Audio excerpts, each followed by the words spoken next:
जय जिजाऊ, जय छत्रपती शिवाजी महाराज, जय जय शंभूराजे, जय महाराष्ट्र. मी स्वतःला खूप भाग्यवान समजतो. मी महाराष्ट्रामध्ये जन्माला आलो आहे, कारण का आपली महाराष्ट्रीय संस्कृती, तिथली भाषा खूप जुनी भाषा आहे आणि तिथली लोककला पण खूप जुनी आहे. त्यापैकी आदिवासी कला आणि आदिवासी संस्कृती खूप जुनी संस्कृती आहे. एकूण 7 जिल्हे हे कोकण विभागामध्ये येतात. त्यातले 4 जिल्हे पूर्व कोकणमध्ये येतात, 3 जिल्हे पश्चिम कोकणमध्ये येतात आणि मी कोकणी असल्यामुळे मला खूप गर्व आहे. मला माझं कोकण फिरायला 7 जन्म घ्यायला लागतील आणि पूर्ण महाराष्ट्र फिरायला अजून 7 जन्म घ्यायला लागतील. एवढा माझा महाराष्ट्र एवढा सुंदर आहे, विविध संस्कृतीने नटलेला आहे, विविध बोलीभाषांनी नटलेला आहे आणि मी स्वतःला खूप भाग्यवान समजतो की महाराष्ट्रामध्ये जन्माला आलो आहे. आदिवासी लोक ही जंगलाला देवता मानतात, तिथे त्यांची पूजा करतात, त्याच्यामध्ये राहतात, त्यांचं संरक्षण करतात. जसं आमच्या रत्नागिरीमध्ये शक्तितूर आहे, तसं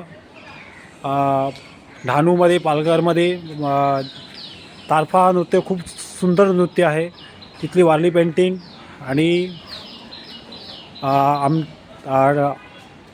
इथे सिंधुदुर्गामध्ये जसा भजनाचा वारा होता तसा आणि रायगडमध्ये जसं नमन होतं, रत्नागिरीमध्ये नमन होतं. मी स्वतःला खूप भाग्यवान समजतो की मी ह्या संस्कृतीशी जोडलो गेलेलो आहे आणि आत्ताची जी नवीन पिढी आहे पालघरमध्ये, डहाणूमध्ये, ते खूप चांगलं काम करतात की आपल्या पिढीला, आपल्या संस्कृतीला पुढे नेत आहेत. त्यांना मनापासून धन्यवाद. आणि मला एक तुम्हाला अजून नम्र विनंती आहे की आपल्या जमिनी परप्रांतीला विकू नका. तिथल्या मातीतले नमुने आपल्या डहाणूमध्ये कृषी विद्यापीठ जाऊन चेक करा. तिथे त्यानुसार तिथे वेगवेगळे पीक घ्या.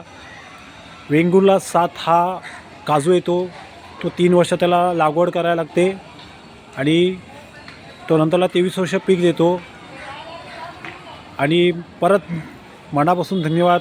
येत्या 9 ऑगस्टला अमित पवारकडून सर्व आदिवासी बांधवांना खूप खूप शुभेच्छा. जय महाराष्ट्र.